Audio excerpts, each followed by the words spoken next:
Well, ladies and gentlemen, we made the move. Hugh Freeze is no longer the coach at Auburn University. Of course, you know we got to talk about it, and we got a special guest. Well, he ain't really a special guest. He family. All right, let's get into it. C&T Talking Tigers. Let's go.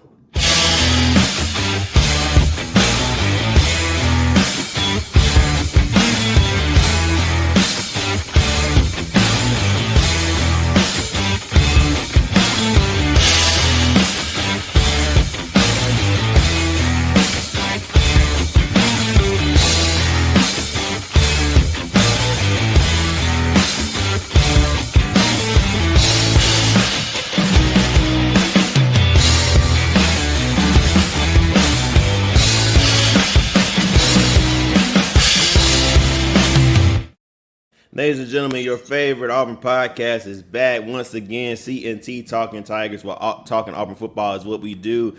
Here am I, Courtney Chandler. There's Tony Milford and special guest, more like family. We got Bubba from Bubba and the Old Man joining with us on tonight. And listen, thank y'all so much again for joining, hopping in with us. We appreciate y'all watching whatever day, whatever month, whatever time you are watching this show. Shout out to Sports E Media for allowing us to partner with them. And we appreciate you all for watching tonight. And listen, tonight is a jam-packed show. But as you all know, the biggest news in the whole state of Alabama is Auburn fired Hugh Freeze. Hugh Freeze is no longer the head coach at Auburn after 2.5 seasons. This comes after he lost to Kentucky 10-3, which was what we would say a horrible outing. But this has been brewing for quite some time, and John Cohen made the decision to pull the plug on Hugh Freeze on Sunday afternoon. Before we get into any game, before we get into any coaching, let's first talk about the firing of Hugh Freeze. So, Bubba, when you heard the news Sunday afternoon, man, what was your first reaction? The news come on your screen that Hugh Freeze is no longer coach. What was your reaction, man? Yeah, it was about time. It had gotten to a point to where it was completely untenable at that point. I mean, I felt like it was over after A&M. I knew it was over after Missouri, and they were just kind of playing the string out. But after that performance, with how bad it had gotten to the point where he was being booed off the field in Jordan-Hare Stadium, at that point there was no advantage to keep him anymore. There was no point to keep him anymore. Recruiting was heading south, and within the program there was a lot of issues at that point. So a change needed to be made, and I was glad it was made when it was made. Yes, sir. Tony, let's say you, sir. I had said last week on our show that if we lost to Kentucky, that there would be no chance in hell that he made it to Monday. I was already on that boat. It wasn't a surprise to me because, like I said, if we lost to Kentucky, there was no way. There was 0% chance he would still be the head coach on Monday morning. It made it easier because we were already at home, didn't have to catch a plane to get back, didn't have to think about anything. On top of that, the abysmal performance that we put out on the field on night at Jordan-Hare, 240 yards worth of total offense, 3 points Horrible. from an offensive guru, and then once the word got out that he was more involved with golfing than he was quarterbacks. Spent more time out there on the links than he did on the practice squad. On top of the cancer, just everything snowballed. I wasn't in the group of Auburn fans that was like, oh, let's fire, because I was a big Hugh Freeze guy, proponent for Hugh Freeze from the jump. Everybody knows even before we hired Harsin, I was on the Hugh Freeze train. Yeah. When we hired Hugh Freeze, I was a Dion guy first, Hugh Freeze immediately after. I was ecstatic when we hired Hugh Freeze, just based off of his previous offenses at Ole Miss, his recruiting prowess. So I thought we had a home run hire, as did John Cohen.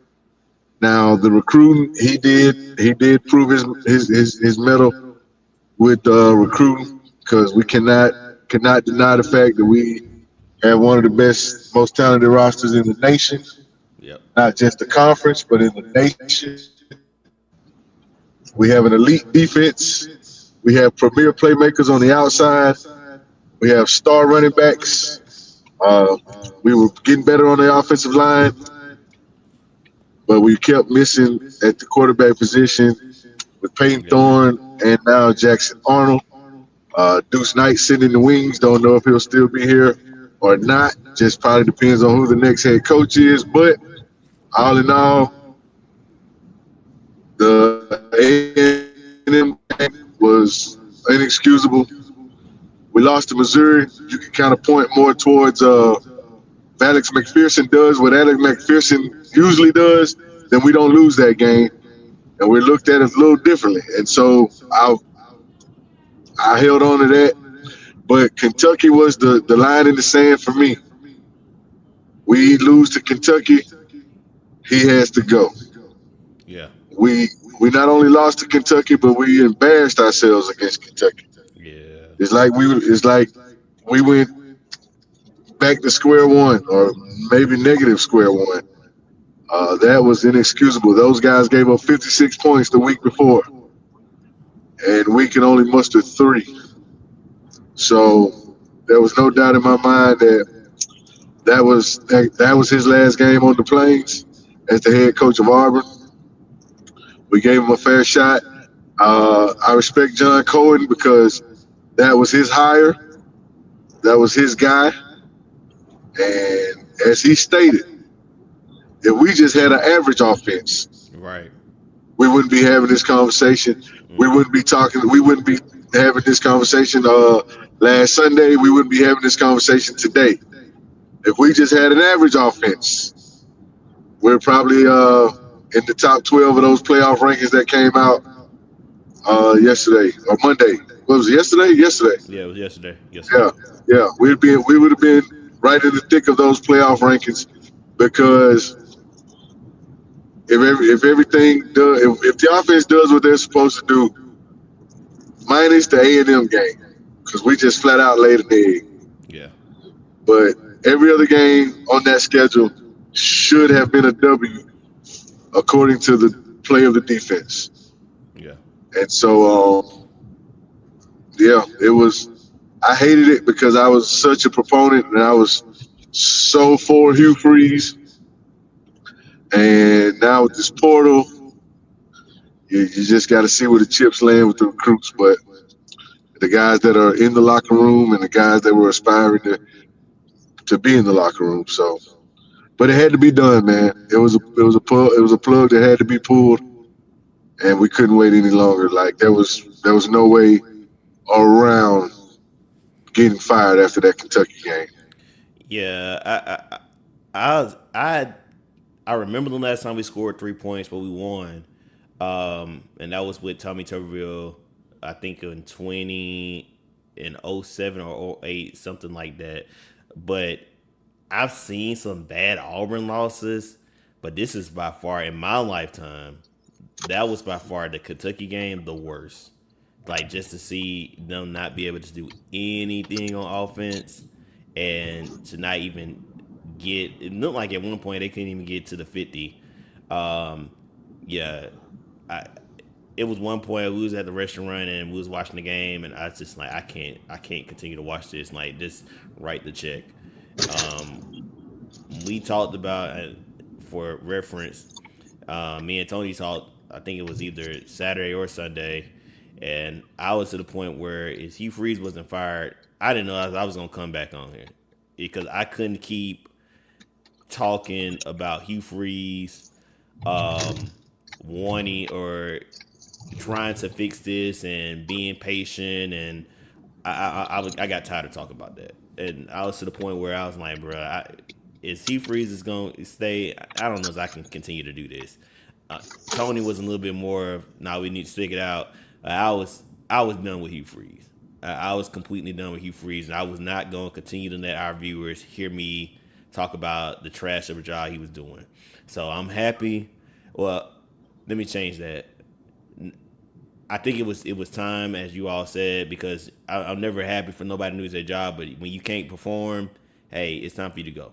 I think we gave Hugh Freeze a fair chance. You can't go, and I'm gonna keep repeating this and beating this drum. You cannot go 0-4 in the SEC 3 straight years and remain as a head coach in the SEC. It just does not work.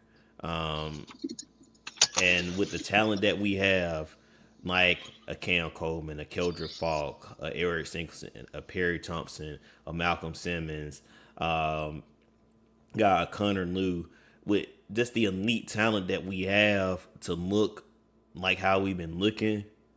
I mean, it something had to be done, and I'm glad John Cohen stepped in and stepped up and said it and pulled the plug and was very clear. Wasn't no questions or innuendo. He was very clear. Is the offense was better, we wouldn't be in this position, and he got tired of, just like the rest of us, hearing that we're close. And even Stephen Pearl made a joke about it at the Auburn beat Bethune-Cookman. He said, "I know y'all tired of hearing about we close, so we gonna figure this out." So even the rest of the sports staff is tired of hearing we close. Yeah, Stephen Pearl, you shouldn't be making no jokes right about now. You just, because you might not be far behind if you put out a couple of more games like that, my boy. Yeah, Aged very poorly. yeah, it didn't look too good, but he still won. So I'll give him that. All right. So he freezes out. They did name an interim in DJ Durkin. He is the interim head coach. He is the defensive coordinator for Auburn, and now he will lead the team for the rest of the season. DJ Durkin has coaching experience previously at Maryland. All right, we got Vandy this weekend in Nashville. Vandy coming off a loss. I repeat, they're coming off a loss. They did almost come back, but they still lost to Texas on last weekend. Diego Pavia is still the quarterback. We have lost to Diego Pavia 2 years in a row, and it makes me sick. So going into this game, this is DJ Durkin's first game as Auburn's head coach, interim head coach. Bubba, what do you expect, or what do you want to see going into this game against Vandy? I want to see how DJ manages the game while still calling the defense. Stepping up and being the head coach mid-season, that's not an easy thing to do. Yeah. I also want to see what Derek Nix's offense actually looks like with him being the primary play caller, him creating the game plan on his own and calling plays on his own for the first time in his career. He's called plays in one game, and it was a scrimmage game on A-Day. Peyton Thorne's second year. Yeah. And he hasn't called a single play. So I want to see what that looks like. Can he sequence an offense? We've never seen him do it. So I'm interested to see what that looks like, and just overall what the offense looks like. What are the major differences? Because you can't make a ton of schematic changes in 1 week with a brand new play caller. So that's what I'm interested to see, and I just want to see what kind of juice we come out with. Does the offense come out with a lot more energy in this one? That's about it. Yeah. Yeah, definitely interesting to see just how this team comes out and how Durkin coaches them. From what we're hearing on the practice field, there's a lot more intensity from what I've heard in practice this week and from what I've seen in this video. So it's definitely going to be fun. And you brought up a good point. Derek Nix play calling is definitely going to be something to watch because we haven't seen him calling plays. It's been mostly Hugh Freeze and I think Ken Austin calling most of the plays. So it's definitely going to be interesting. All right, Toney, what about you? I'm a bit excited about the DJ Durkin taking over because he's been here since you got here. Um,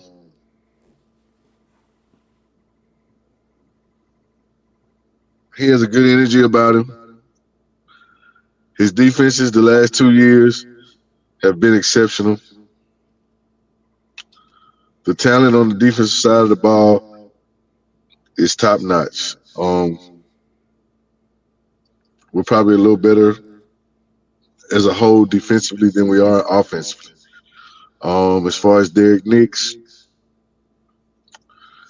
he's been around some good offensive minds. He's been around, well, I say that, but he was around Hugh Freeze. But we brought him in from Lane Kiffin. So hopefully some of what Lane had rubbed off on him, maybe some of the good things that Hugh does has rubbed off on him. He's a young guy.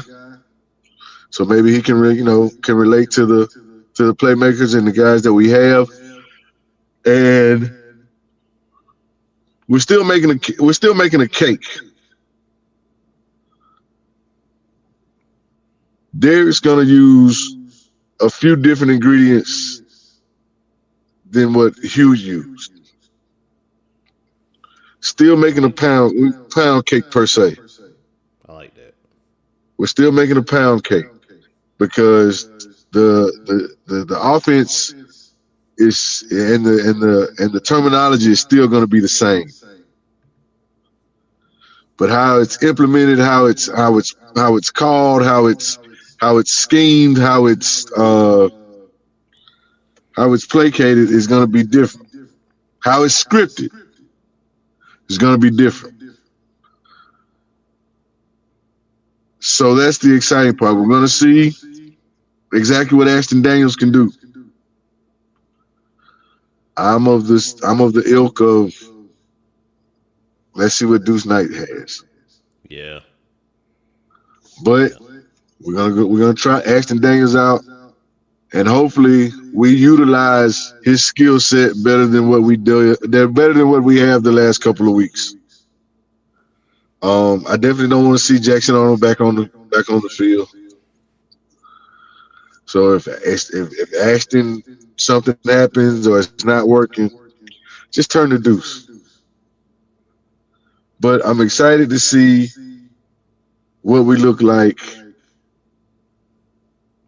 on the road against a tough Vanderbilt team.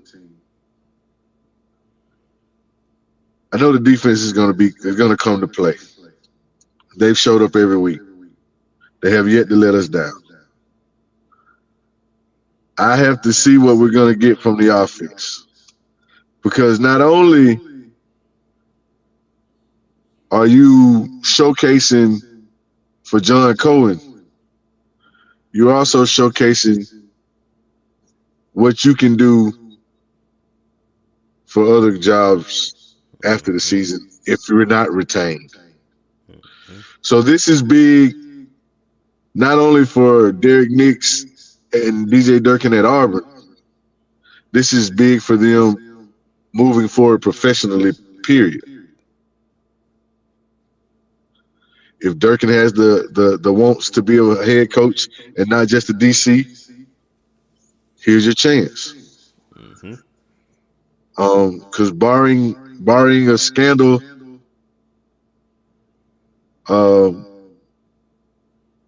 Cadillac kind of raised his profile. Yeah. In those last few games when he took over for Harsin.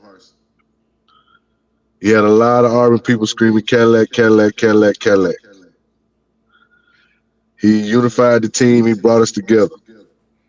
Hearing some of the players talk, specifically Keldrick Falk, the locker room and the guys are as tight as they've ever been. They're locked in on Auburn. They're locked in with Auburn. They're locked in with each other. They're locked in with the coaching staff. A lot of those guys Hugh brought in person. Hate to see him go, but you came to Auburn to play for Auburn. Facts. Coaches come and go. The name on the jersey and on the side of the helmet remains the same. So if you're here for Auburn and not just the NIL, it's going to show. Mm-hmm.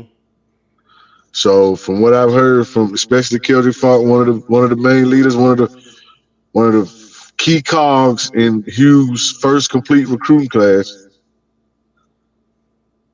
we should be good.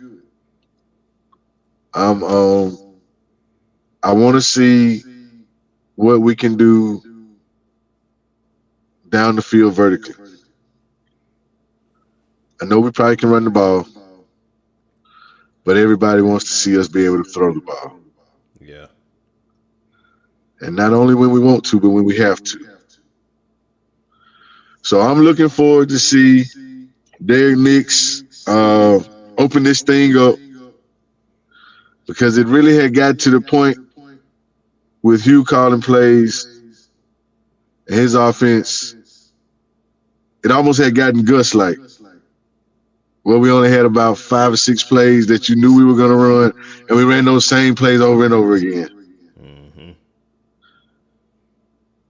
Read option, the dive. Eric Singleton on a speed sweep. Eric Singleton on a swing pass. Took it downfield to Cam. So I'm hoping, and I'm about sure we're gonna see more than that from Derek Nix and the offense in these next 3 games. This would go a long way in showing everyone that we are who we're supposed to be. If we go out and win this game, it validates those recruiting classes that they are who they say they are. Mm-hmm. It validates DJ Durkin. It puts Derek Nix on another platform, on another level. Because you've come in and done in one game what Hugh couldn't do in 2.5 seasons.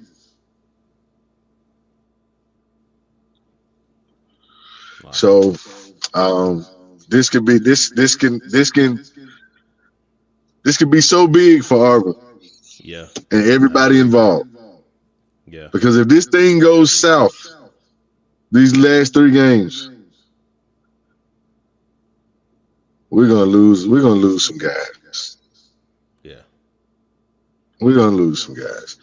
Damari already said he's going in the portal, which we already probably knew that anyway. Yeah. No big deal, because we ain't got that many carries to go between Jeremiah and Alvin Henderson anyway. Nah. Because Alvin Henderson gonna tote that mail next season. Yeah, Alvin Henderson gonna be a beast. Yeah. Alvin Henderson and Jeremiah Cobb are gonna be one heck of a 1-2 punch. Yeah. I like to be able to retain our skill guys. I like to see Deuce stay. But it all hinges on these last 3 games and how we look moving forward. The offense looks light years above, better than what it has throughout the season, and that defense maintains its bite and its punch. Then, ladies and gentlemen, you're looking at the coaching staff for next year. Yeah. Yes, If sir. this thing nosedives into the ground, then we're gonna have to start looking. We're gonna start picking off some names. Yep, we'll get into that in a second. All right, quick score position. I'm going. I think we get enough to beat Vanderbilt. I'm going Auburn 17, Vandy 14. All right, Bubba, what about you? I'm going Vandy 14-10. Vandy 14-10. Okay. All right, Tony. Oh man, I'm always the sunshine pumper. I never really have us losing. I'm always having faith. New coach DJ Durkin, same defense though. He's just in another position. So I Yeah. know they're gonna come to play. Derek Nix, Ashton Daniels, this is on you guys.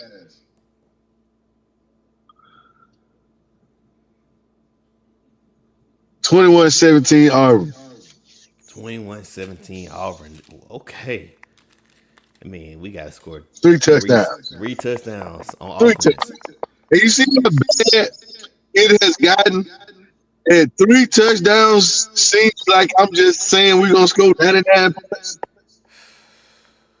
Man, we got to at least score 3 touchdowns. I was I saying said we're gonna score 3 touchdowns. Courtney and Bubba both was like, whoa, that sounds like a lot. Well, we ain't scored 3 touchdowns since our G5 games. yeah, since Baylor. We had 1 touchdown like last quarter. We scored. One of them We touchdowns scored. gonna be We by the scored. We defense. scored. Yeah, in the first quarter. 0 in the last episode. Yeah, you're right. Cause Cam Coleman, yeah, you should. One of them touchdowns gonna be by the defense. Probably. I don't care if they come from the offense, the defense, the picket fence, the chain link fence. Long as we score 3 of them and they got 17, I'm good with it. So yeah, offense, defense, picket fence, chain link fence. Auburn by 4. All right. All right, we split on who gonna win the game. All right, so probably the reason why everybody here is we know there's conversation about who's gonna be the next head coach at Auburn, and we have our opinions about who's gonna be the next head coach at Auburn as well. So this is what we're gonna do tonight. I got a couple names here. These men might throw out some more names. But I'm gonna drop some names, gentlemen, and then I'm gonna ask you, is it good, bad, or interesting for Auburn? So I got a couple names, and I'm just gonna go down the list. All right, name number 1, John Summerall from Tulane. Right now has a very stellar winning record. Before he was at Tulane, he was at Troy. Know him fairly well because he had my Troy Trojans winning every season. I had 10 plus wins every season.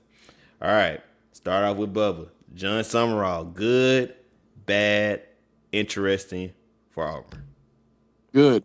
John Summerall's a stud. He's built a great culture. And he knows. That boy All got a right. Canoa connection over there.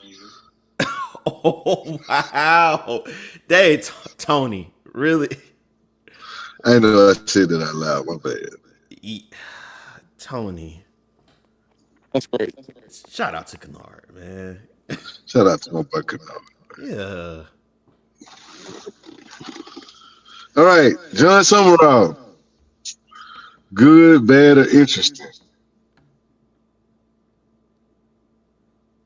I'm gonna say it's good and interesting Okay. because he had Troy rocking and rolling down there. Got to give him that. 10, 11, 12 wins every year. Even though I think he was only there 2 or 3 years. 2 years.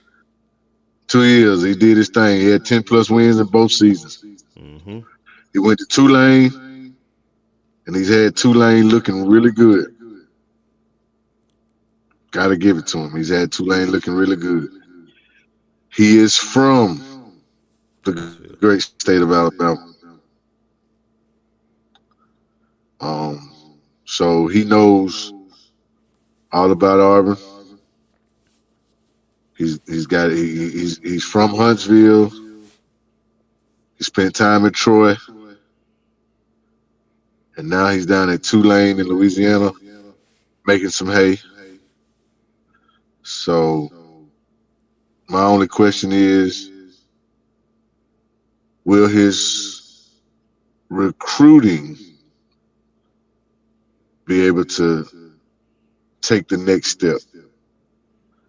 Will he be able to surround himself with recruiters that can recruit the top-notch elite level talent that we need to sustain victories and a winning culture in the SEC?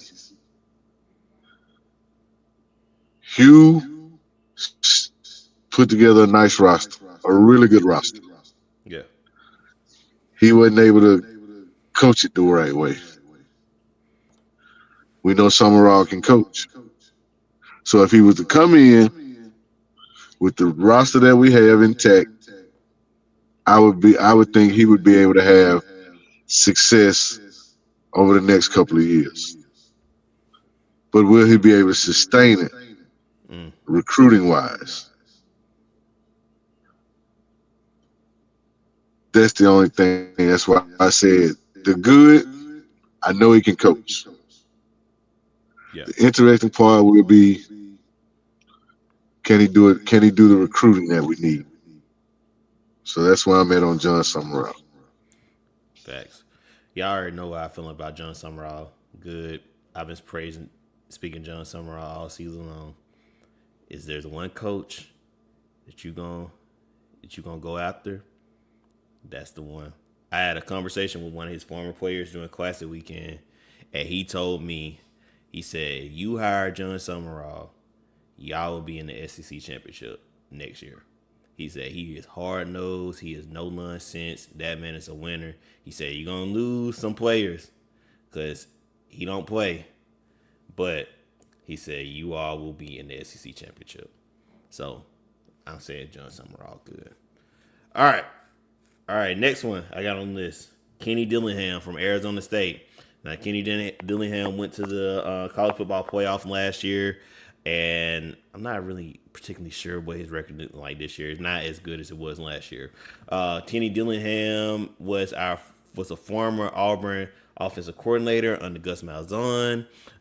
He was also an offensive coordinator at Oregon. He has coached Bo Nix twice. And Florida State. And Florida State, yep. Let me not forget that as well. All right, so Kenny Dillingham, good, bad, or interesting? Toney, you're now in the second string, so I'm gonna go with you next. For Auburn, I'm gonna go bad. Okay. I like Kenny, but I just don't see I just don't see it as a fit at Auburn. Yeah.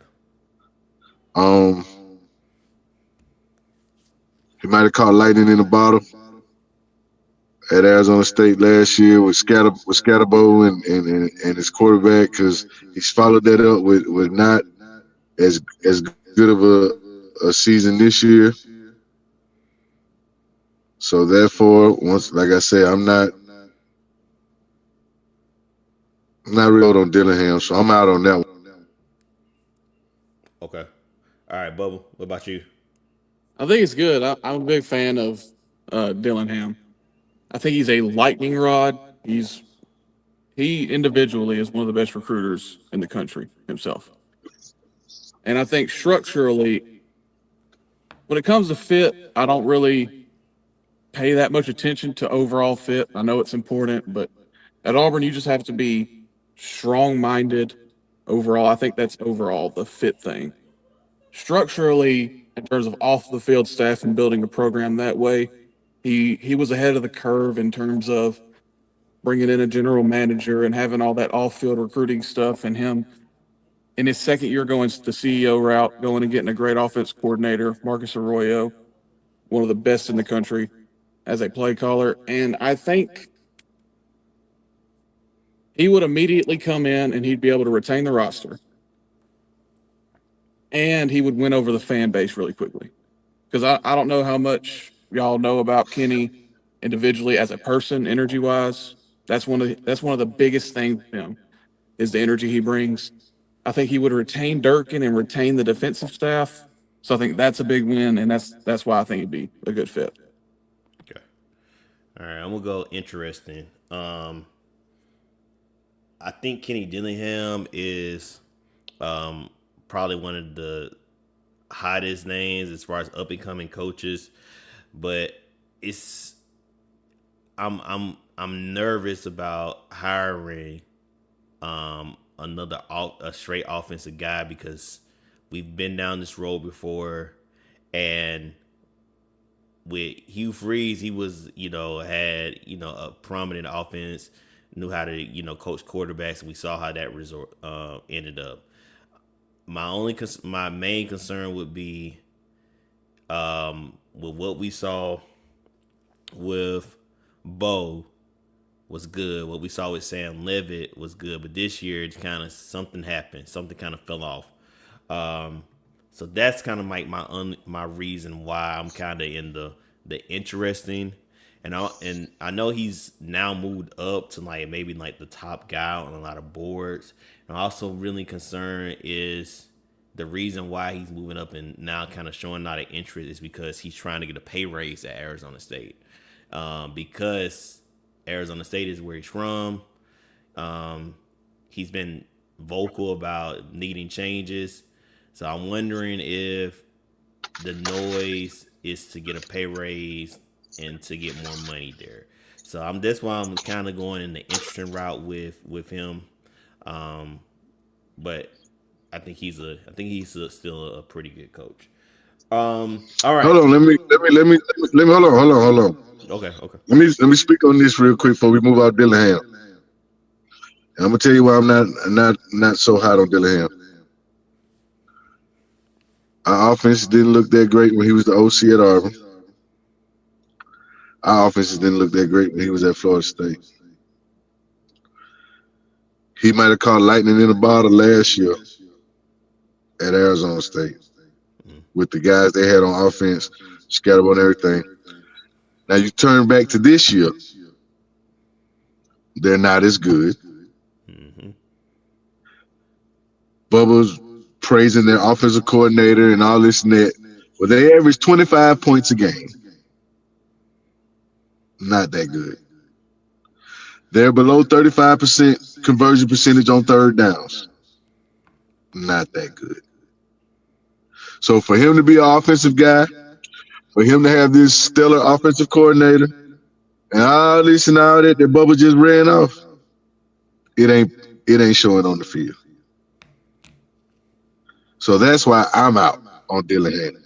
I've had him at both of my favorite schools, and he didn't change life at either one.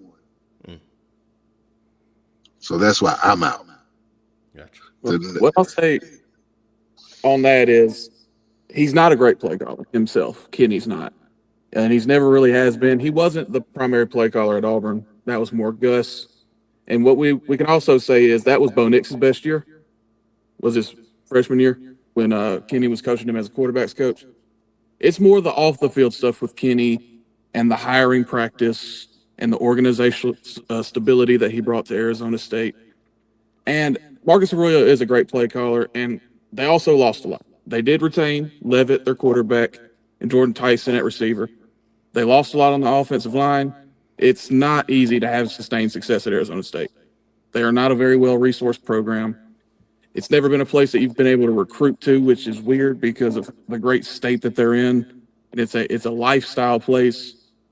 So I don't hold this year against him. And he's had some big wins. He beat Texas Tech, the best team in the conference. But overall, I agree.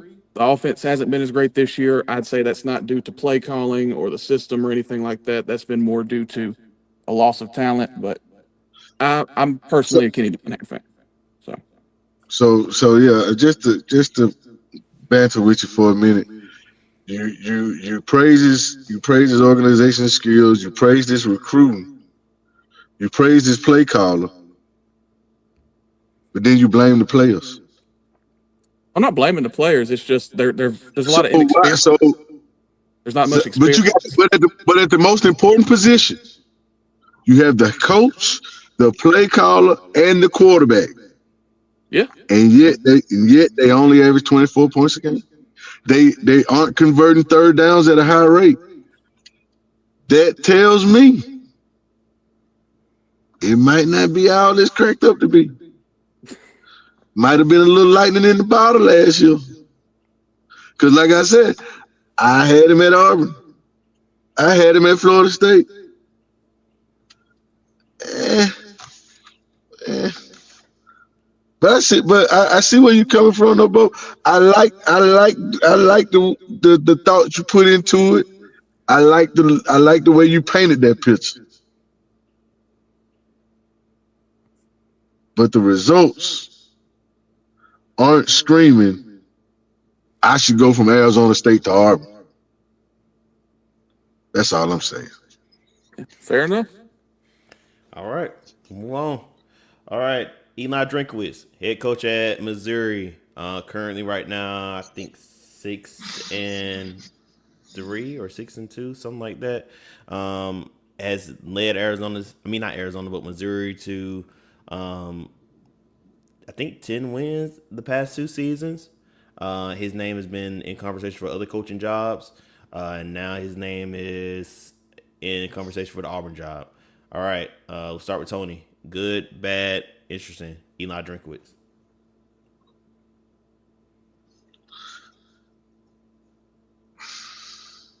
I guess you can call it maybe interesting. He's not a bad coach,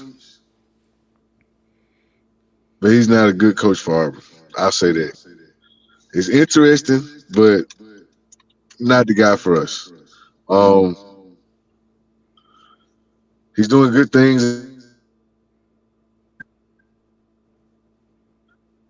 and Missouri would be,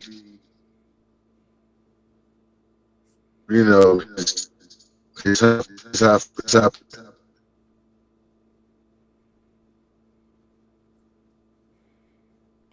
Oh, Tony, you froze on us, buddy. I'm out. I'm bad. I'm bad. Who I froze? Yeah, you did. Yeah. Okay, you back now. Okay. Okay. Yeah. Like I was saying, he's good for Missouri, but he's not what Auburn needs. Gotcha. So I'm out on that. I ain't even got to go into a whole lot of detail. Bad. Gotcha. All right, Bubba. What about you? Yeah, I'll go interesting too. My biggest hang up with him is clock management. It's been a consistent issue at Missouri. He's had multiple opportunities now to make a run at the playoffs with rosters that were not necessarily playoff caliber. He's recruited okay. His first 2 years were really rough, where he was trying to hang on to play calling. Then he hit on his offensive coordinator, Kirby Moore, but I don't think he's a good enough in-game manager. And with the amount of big games Auburn plays and how important every second is against Alabama and Georgia, and next year with LSU and Ole Miss coming into town and Tennessee, I don't know if I could trust him at the top. Where Kenny, I think, as a CEO, he's done a really good job in game. I don't see the same thing with Eli. And even though, back-to-back 10 wins, that's impressive. He got a big win in a bowl game against Ohio State. I just don't see it as him as a coach to where it would be consistently sustainable at Auburn with our two main rivals being two of the best programs in the country. Now I will say this. I'm more impressed with him over Dillingham because Eli is doing it against the same people that Auburn has to play. Eli has to play Georgia, Florida, Ole Miss, Mississippi State, Texas, Oklahoma, Alabama, Tennessee, LSU, Vanderbilt. He's facing, basically the same schedule we play. And he's having sustained success to a degree at a school that's not commonly known as a football factory. That is true. Very true. So I will say, that's why I say interesting, but I'm out on him. I'm not looking for him to be my coach, but I would put him above, guys that aren't in this conference, that aren't having the same success in a lesser conference than what he is. Because how many people can actually say in the last 5 years that they beat Ohio State? True. Yeah. That is true. James Franklin doesn't have a job because he hasn't really been because he ain't been no Ohio State. Yeah. Yeah. Yeah. So Eli Drinkowitz, you probably should just either stay where you at or maybe go to Florida or something. That's where I think he ends up. Yeah. But I was Auburn gonna, ain't it. I was gonna say that he's bad for me. I just don't think the fit would be right, and yeah, I think we'll just Yeah, be looking I for don't. another coach It's in the not next going to 2 move the years. needle on the plays. Yeah, it will just be looking for another coach in the next 2 years. I think, yeah, like you said, maybe Florida or maybe you just stay in Missouri. I think he's perfect for Missouri. So yeah, I don't. It's a no for me. It's bad for Eli Drinkers. All right, moving on. I say the next one I had for last. Courtney Lee at Vanderbilt. Courtney Lee right now has 7 wins at Vanderbilt. Last year, he also got 7 wins. He's at his own mother. Courtney Lee, good, bad, or interesting? Bubba. Yeah, I'm gonna go bad. He cannot recruit at this level. Yeah. I think he's got a great quarterback, and I think Jerry Kill and Tim Beck did more for that program than Clark Lee has. He's portaled pretty well, but I mean he can't even win recruiting battles in his own state right now. And Vanderbilt's got more money than people think they do. Like they have enough to be That's big competitive. facts. You made a very great point. That's very true. So Very I true. think he can stay there. They might win 8 or 9 this year, and then they'll go and they'll start winning 6 games and 5 games again. I think the best move for him would probably be taking that Penn State job. Following James Franklin footsteps. All right, Tony. James Franklin got hosed, man. They screwed James him. Franklin holds himself. You can't lose. You can't lose homecoming to Northwestern and expect to keep your job. 2 games shouldn't cost you your job. That's not the way it should go, especially when Those, you average them with you. not just 2 games. Those 2 games, in the manner that you lost those 2 games, should cost you your job. No, I think the At 2 a school playoff like games Penn. last year should make up for the 2 losses against UCLA and Northwestern. But you haven't won a big game since you've been at Penn State. Well, Penn State ain't the job people think it is. It's a big job though. It's a pretty You good can't job. you can't name 10 jobs better. Well, I know Kurt Cignetti turned it down, and I know Matt Rules turned it down. Matt Rule's at his school. Yeah. He's at his school. That's his school. So you can't blame him. And Kurt Cignetti, he building his own monster. He's his own man. He's different. So I put it like this. Clark Lee, no, bad. No. He's from here, but he played at Vanderbilt. He's a Vanderbilt guy. He should probably stay there. Yep. Everybody's talking about, oh, he's doing this at Vanderbilt. James Franklin did a better job at Vanderbilt than Clark Lee That's has. very true. That's a fact. People He had a lot. He didn't have the NIL. He didn't have the portal to help him build Vanderbilt quickly. He did that brick by brick and by coaching. He beat Ole Miss 2 years in a row. He beat Tennessee while he was there. Posted a couple of 9-win seasons. Clark Lee hadn't won more than 7 games yet. So he beat Bama. They tore down goalposts. He's been competitive this year with Diego. I'm all for that. But before Diego Pavia, what did Vanderbilt and Clark Lee look like? 2-10. Yep. There you go. Yep. There you go. Yep. So is Clark Lee Gene Chizik? with Cam Newton and without? Yeah, probably. Exactly. Because we saw what Gene Chisley looked like at Iowa State. Had a losing record. Came to Auburn. Didn't really look that good.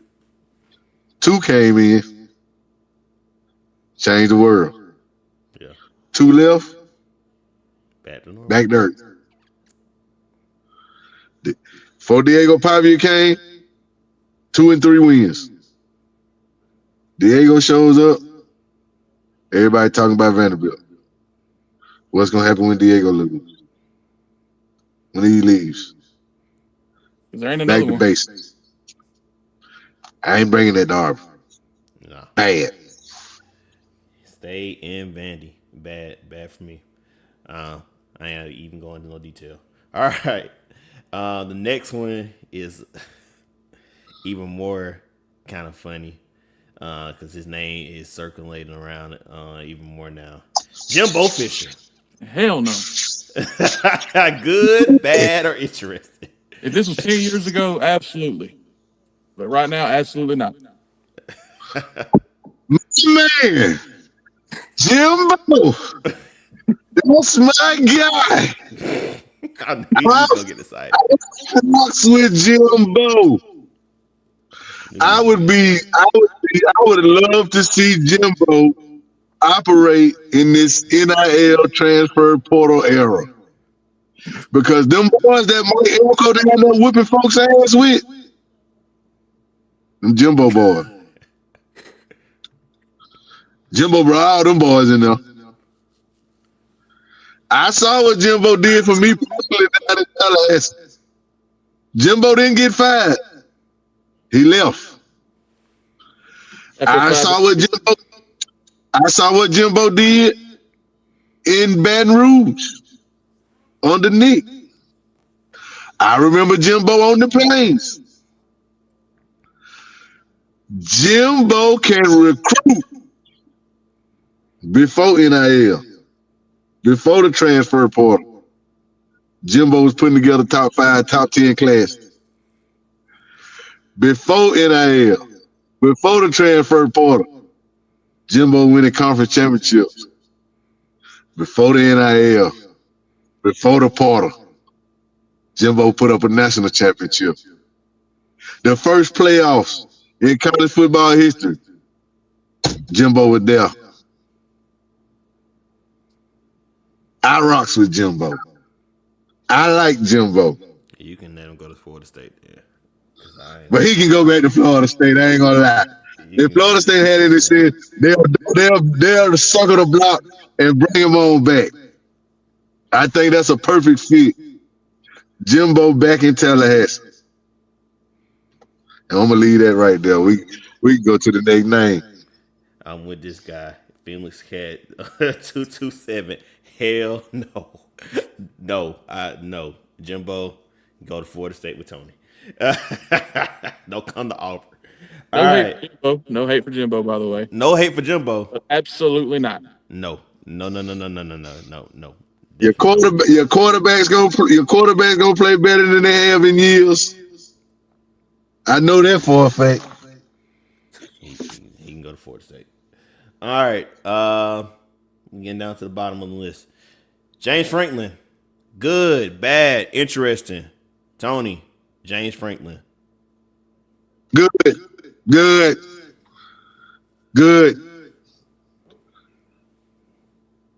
He might have banged his head on the wall up there at Penn State with Ohio State and Michigan. But you put James Franklin on the plains, I think good thing happened. We know the man can coach. We know he can recruit.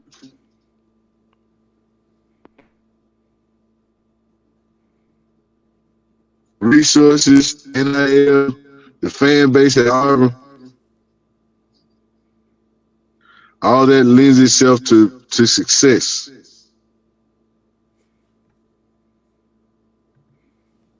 I would love to see James Franklin on the plains. I absolutely would. I mean, we all know the man can coach. The man had Vandy winning 8-9 games That's unheard of. Still has yet to be duplicated.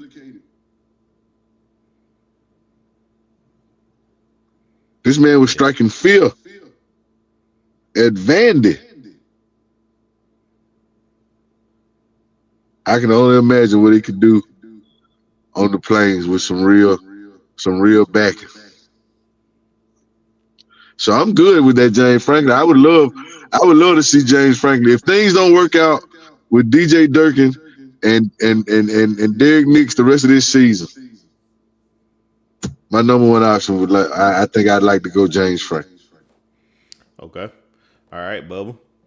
Yeah, I think he's the safest option. He has the highest floor of any candidate available. I think at bare minimum with James Franklin, you're going to be a consistent 8-9 win program. And I think with the resources and with the wake up call he got at the end there at Penn State, he's going to make some philosophical changes, especially offensively. He's hired well consistently. He has a pretty solid coaching tree. And his teams are consistently fundamentally sound, and organizationally, he is very well organized. That's the biggest thing. You bring him in, I mean, he's going to hit the ground running. In terms of roster retention, it's going to be a tough pitch for receivers. I know that. But in terms of building a consistent program, and you look at his teams at Penn State, those are SEC type teams. Those are teams that win up front, that run the football, that control the clock, and manage games, that have consistently put edge rushers and defensive linemen in the league and linebackers. So I think you bring him in, and at bare minimum, he is the stepping stone to the next coach that you bring in after him to go and win a national championship because of the organization and the foundation he'll lay here at Auburn. So I think it'd be a solid hire. I think B plus A minus caliber hire. You're not going to get a more proven guy than him. Now, Bubba, I'm gonna say this now. Before Courtney, I don't mean to cut you out, Court. Before you get started, we can't bring him in to say he's gonna win 9 games every year. We gotta be better than that. We haven't won more than 6 since 2019. It was. I understand all that. That's fine. But that's the reason why Harsin got fired. That's the reason why Hugh Freeze got fired.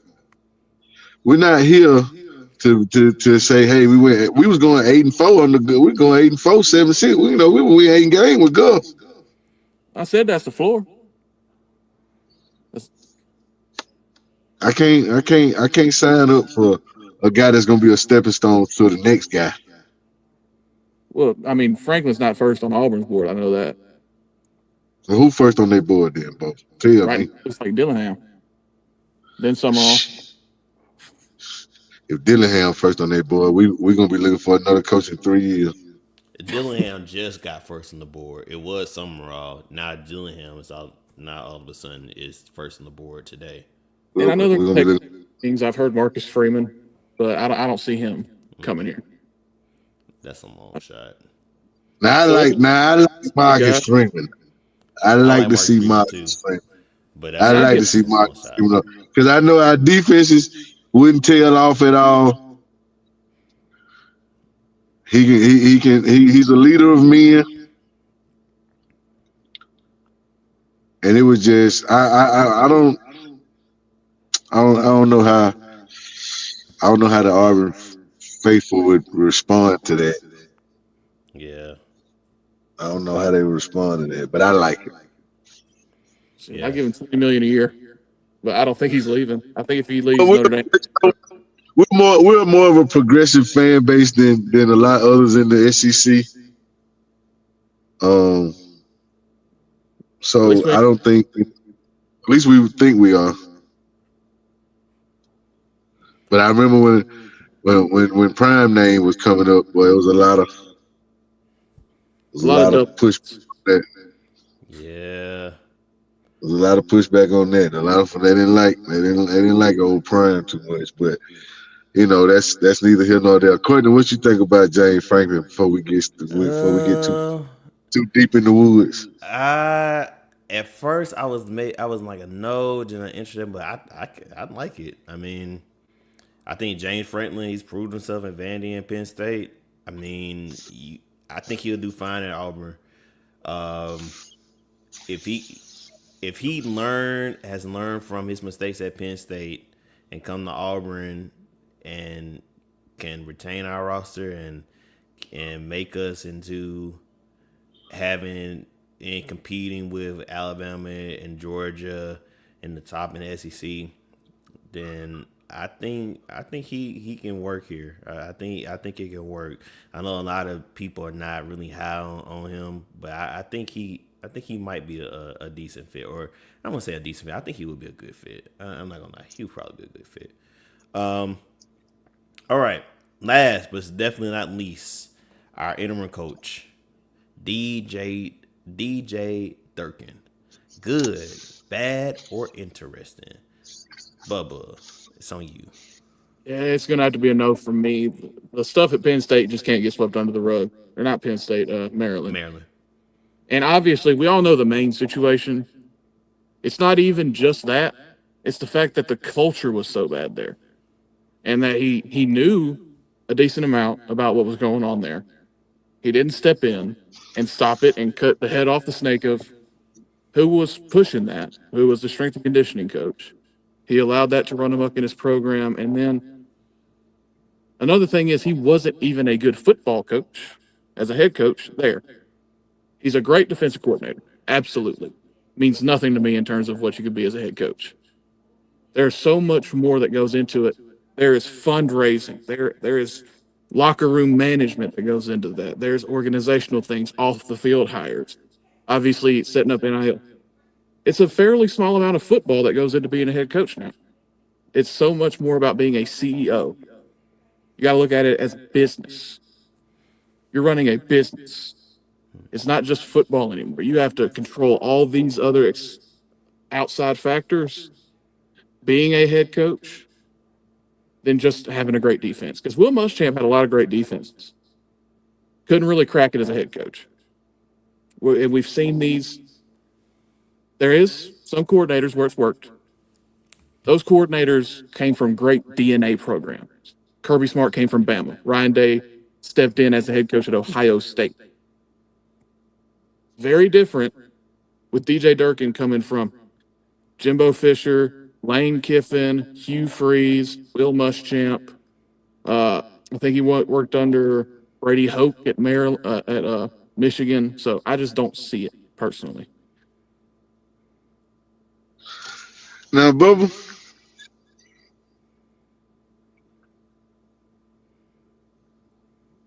you kind of contradict yourself a little bit right now. How? Because you say these other guys were successful. They come from under other great guys. You know what I'm saying? Under great programs. But everywhere Will Muschamp was at was under a great coach and a great program. That's true. He was at Texas. He was Yep. with Nick. Absolutely.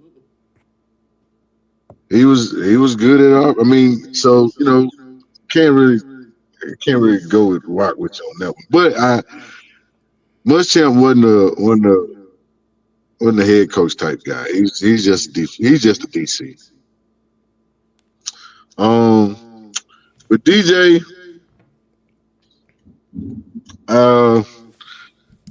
Maryland's Maryland. I leave that where it's at.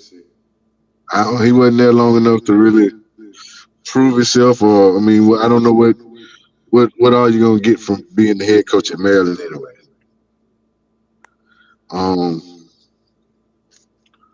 DJ has an opportunity to prove himself here. So regardless of what's happened before, these next 3 games are going to be imperative to his future at Auburn. If he comes out and our offense and our team, specifically the offense, looks better than it has all season, with more fight and more energy than it's had all season, defense really can't get much better than it's been. It's really about everybody else. So if we can get more from those guys and him putting Derek as the play caller, that's going to go a long way with the fans and with Colin. because he's already in the program. He's established with the players. That's gonna be big. So DJ is interesting to me. When I heard him talk yesterday and today, spoke with a lot of energy. I know you talked about being, CEO and all that good stuff, but the business of football is wins and losses. You can be a great CEO, you can raise money, you can endorse the brand, kiss the babies. If you ain't winning, none of that matters. So if you don't believe me, ask old buddy up there in Clemson, South Carolina, how's that going for him right now? Because all that CEO stuff used to play real well. You was playing for national championships and winning the ACC. Once you ain't doing that, don't nobody really care about all that. Wins and losses is the name of this business. And if you winning more than you losing, business takes care of itself. So if DJ wasn't our DC and wasn't in the program already, probably wouldn't be on my radar as much. But seeing how he's here, ingratiated he's ingratiated himself in the program. He's been here for a couple of years. I can see him being retained if he improves the product on the field offensively. That's going to be on him and Derek to make things work. Because defensively, there's no qualms about DJ Durkin. Great DC. But you got to put it all together and make things even on all sides. Offense has to be conducive with the defense. We can't just be defensively led, because if you ain't scoring, you ain't winning. And we've proved that already. So I get what you're saying, though, Bubba. He has a lot to prove as a head coach. He's got 3 games to prove it. And maybe even 4, because we got a bowl game coming up. So well, if we beat Vandy and Verser, we got to beat Vandy. We got to get to 6. If we can get to 6, we can see what he can do. Courtney, what are your thoughts on DJ Durkin? I just thought of something. Damn, and I just let me try not to get mad. Hugh Freeze said he's gonna get to a bowl game. He couldn't even do that. I'm about to get mad all over again. All right.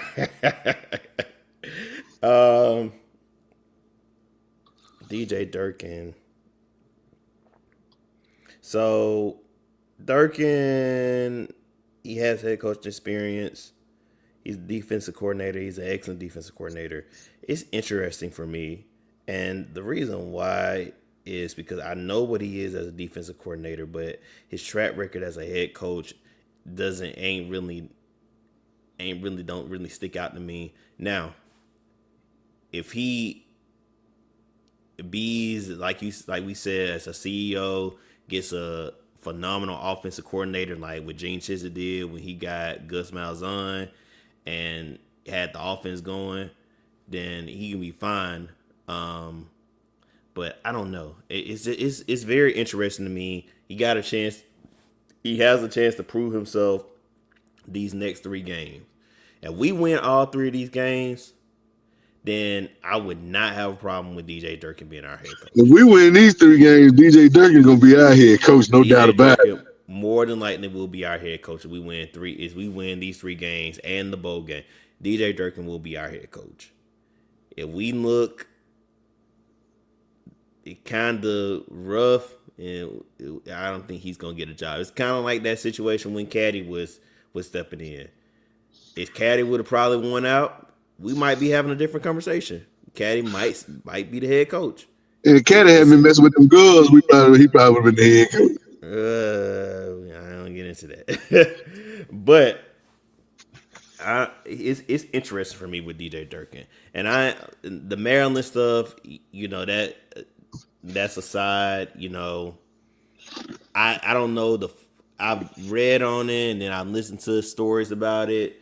But like, Shout out to Dukes for that, by the way. I think he articulated it very well. yeah, Duke with the scoop talked about it this week, and shout out to him. Hopefully, we get him on the show too. But yeah, it's just interesting with me with Durkin. I'll say this: you can't get, and I'll also say that you can't get none of your guys like Summerall, Franklin, Dillingham. Give it to Durkin. I gotta know one thing. I gotta ask both of y'all one thing. Yeah. Why y'all hating on Jimbo, man? Yeah, Jimbo don't fit here. He just I don't see Jimbo fitting here. I think he'd actually fit in pretty well. Like he's got a lot of fans in the program, but he just never evolved. That's the big issue, and the culture really started to flip and go bad at A&M, and I just don't think the players would buy into Jimbo. Yeah. He can come being quarterback's coach. He ain't touching the call sheet though. Jimbo's a player's coach, man. Jimbo's had a chance to sit back, evaluate the landscape, update his offense a little bit. He just never really could hit on the quarterback down there at A&M. Brought in some guys that just never turned into what they were supposed to be. The Kellen Monds, Haynes King, Connor Wigman, Haynes King. A little nice at Georgia Tech though. because he's running the ball. Jimbo ain't running his quarterbacks like that. Yeah. Haynes King looks real good running. Yeah. You know what I mean? Jimbo's a 3, 5, 7 step drop quarterback coach. Those guys didn't really fit.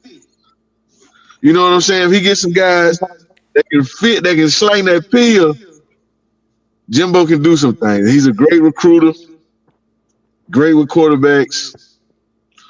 Offenses get done. He's had productive running backs. Wide receivers, quarterbacks. I'm just partial to Jimbo. I just had to get that out. I just had to find out what you guys had against Jimbo. And of course, the one last name that we didn't bring up because it's probably not that very realistic, but it's a name that's ringing at every open job in a major job in America. One Lane Kiffin. Oh, I wish. We had an opportunity to lock him down. I think that ship is sale. I heard they offer him.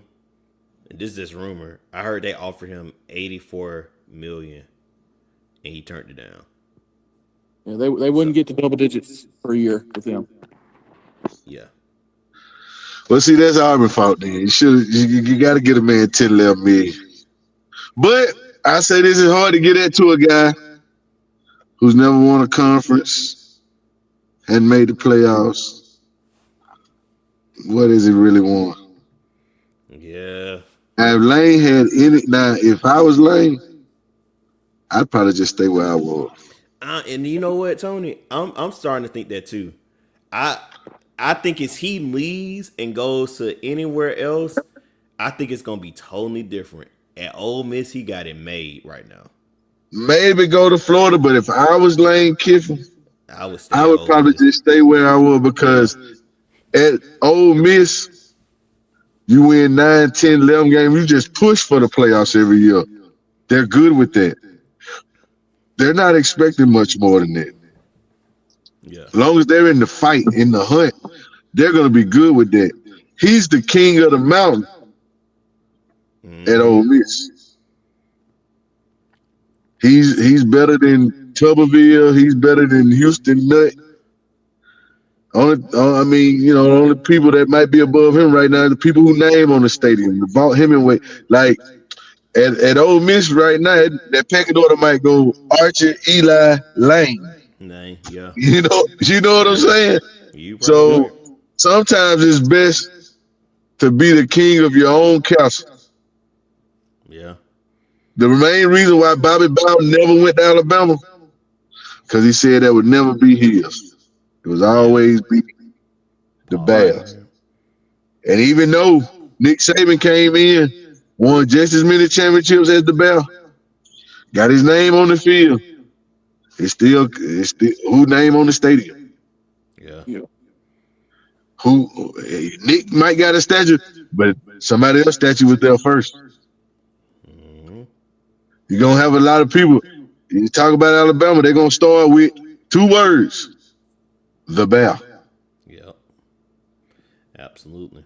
So, sometimes it's better just to be the king of your own castle.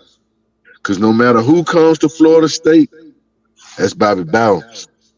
No matter who goes to Penn State, that's Joe Pauls. Florida, Steve Spurrier. That's Steve Spurrier. Yeah. And they had Urban. And they had Urban. Urban. And Urban. Yeah. But even when you think of Ohio State now, you might think of what they did when they was under Urban. Yeah. You go to USC, they talk about Pete Carroll. You get what I'm saying? Even at schools like Virginia Tech, that's Frank Beamer. Frank Beamer. Beamer ball. Beamer ball. So sometimes it's better to be the king of your own castle. And that's what Lane has at Ole Miss. He can build his own monument in Oxford. And if he was to ever just get to a national championship, they'll never forget. Yeah. He ain't even got to win one. If he can just get the one, they'll never let it down. He'll never live it down. He got it made, man. I wouldn't leave, especially the only job I would leave for, and I think you made mention of it, is maybe Florida. And the only reason why I say that is because he had so much, adoration for Steve Spurrier to kind of, that's why he went about. I know, that's to go behind somebody that you idolize. That would be the only reason why I would go. I went fool with LSU because you already know what the situation you dealing with going in there. I went to Penn State. Out there. Huh? You all hear that damn clown? Was it the governor? Yeah, the governor. The governor picks the coach at LSU. Oh man, hell, Yellowwood picked the coach at Auburn. What? Yellowwood picked the coach at Auburn. We can't talk. That's true. Yeah. That governor told Brian Kelly he wasn't gonna he told that AD he wasn't gonna have no so. That AD ain't got no job no more. So that governor might not be talking about. The governor said, he is not picking the next coach. He So is it not is. picking the next Said coach. that before he even let him go. He ain't even fired him. And Brian Kelly went in there booking, talking about he wanted to get rid of his offensive coordinator and blah, blah. Okay, well, you don't want to get rid of your offensive coordinator? You can go. Boy, So, y'all better leave that governor there alone. I ain't messing with Jeff Landry. Okay. I win is I'm Lane Kiffin. I would stay at Ole Miss. But if you did leave, the only one I would leave for is I go to Florida. Yeah, I go to Florida. I wouldn't go to LSU or Penn State. Because Lane went back to USC and they let him go. They left him at the airport. At the airport, yeah. That's why I told you with Hugh Freeze, the best thing about that Kentucky game was it was at Auburn. Because if he had lost that month in Lexington, his wife would have to bring him home.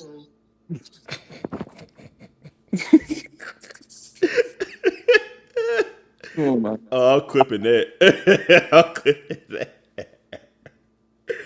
Oh man, we got some comments, y'all. We got some comments. Let's start from the top. Brent, I think that's what did they say? Bar and Barando Treywick. Barando Treywick, War Down Eagle. Time for a fresh start and a new face of the program. Thank you, sir. Hey man, welcome to the show, man. We're glad for your participation and your viewership, Barando. War Down Eagle, baby. Yes, sir. Yes, sir. Tony says, "What's good, y'all boys? Welcome back, not Tony, Cam. What's up, Cam? What's up, Cam? We ain't seen you in a minute, buddy." He also says, one of the worst coaches in Auburn history. I'd argue the worst. Yeah, I don't know if I can argue with that one. He said he want James Franklin. Yeah, that ain't no bad one, Cam. Yeah. Felix the cat says he like DJ Durkin. Felix, I like DJ too. I just got to see what he do these next 3 games. Yes, sir. My man. Ronald Matt, Run Eagle. What's up? Eagle? Run. Lane, Cam said Lane has a good where he's at. That's what I'm trying to tell you. Lane shouldn't leave. Lane he gonna be should not. I'm riding with DJ. Ron says he's riding with DJ, believes he will shot the SEC and get a big road win this Saturday, 24-21 Auburn. All right.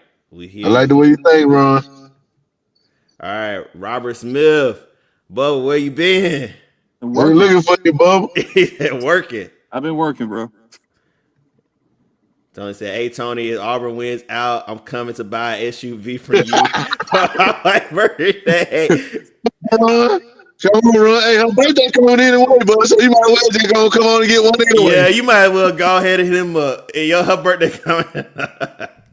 You might as well go ahead and make your way. Obviously, Durkee, Sumrall, Dillingham, most likely our next coach. Okay, I like those. I can see that. Yeah, I can see That's those. it would be at. Yeah. Hold on, we got 2 more. Auburn Dad for life, 987. I take Dinley if DJ on DC. Okay. Man, I mean, I hate to lose DJ as a DC, to be honest. Auburn Dad for life. I'm with you on that, man. I like to keep DJ in some type of capacity. Unless he has some head coaching offers out there, the best thing for him to do, if he doesn't get the head coaching job, would be to stay on as our DC. I'm with you. Well, he's building a house right now. Well, that's good. Hope he don't have to sell that house. Well, I don't know. He might. It depends on what happens. And somebody say, "Yeah, Bubba." All right.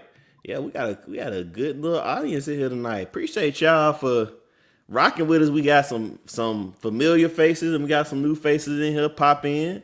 Man, we appreciate y'all for real. We really Absolutely. We hate it under these circumstances, but we still appreciate it. Exactly. Yes, sir. All right, y'all. Well, hey, we're gonna wrap this thing on up. Bubba, again, man, thank you so much for coming on tonight, man. We appreciate you. You know, you can't folks on here, brother. Yes, sir. Yes, yeah, man, sir. we appreciate you being straight audio and not video, man, and saving our viewers from our eyes tonight, Bubba. See, Bubba, you see, I don't be the one that's caught that be like this. So you know where it's coming from. I just want you to know. Hey, man, I love Bubba. It's my guy. I appreciate it. He would hit with most doctors, when they pull the baby out, they smack him on the butt. He hit Bubba across the face with an ugly stick, and it stuck. Hey. Ain't argue with that. He can't even argue. He look in the mirror every morning. Water and everything, it won't come off. It's down. You stupid, man. Hey, we got one more. He said, "I know this may sound crazy, but if we get Jimbo Fisher out of the league, he could keep Cam Coleman and the rest of the offense and recruit an elite class if he's able to coach them up." Ron, I'm trying to tell you. Jimbo made that thing happen now. I'm glad somebody else. You don't do Key Bubba like that. Yeah. King of Uglyville. One time I was in high school, I had a girl tell me I looked like an extra from Wrong Turn. See what I'm saying? It ain't just me. Everybody who got eyes, every time they see Bubba, he be scaring folk. But I love Bubba. Bubba's a good dude, man. You know what I'm saying? Most ugly people do have good personalities and good hearts. And Bubba got one of the biggest hearts that you can have. You know what I'm saying? That's just how ugly he is. When my But he's a dad good watched, fella, though. Good fella, hard working. He loves Auburn football. He's a godly man. But, it's just damn ugly. my dad's gonna die watching this when he gets off work. He almost died when he seen you. Oh my god! Oh my God. We gotta go. Tony, end the show, bro. End the show. Everybody, we appreciate y'all for checking in with us tonight. You could have been anywhere in the world, but you was here with us. We appreciate Bubba for popping in with us. Shout out to the old man. We missed him tonight. We really appreciate you, Bubba. You ain't been on in a while, man, but like we said, hey, all our kinfolk might not be skin folk, but we still kinfolk. So we love Bubba. Bubba's a family, one of the originals of the C&T Talking Tiger family. Yeah. Thank all our new commenters and viewers tonight. We appreciate y'all. Looking forward to y'all joining us again next Wednesday. And once again, thank y'all for coming out. God bless you. Good night. And whoa, Eagle. Eagle.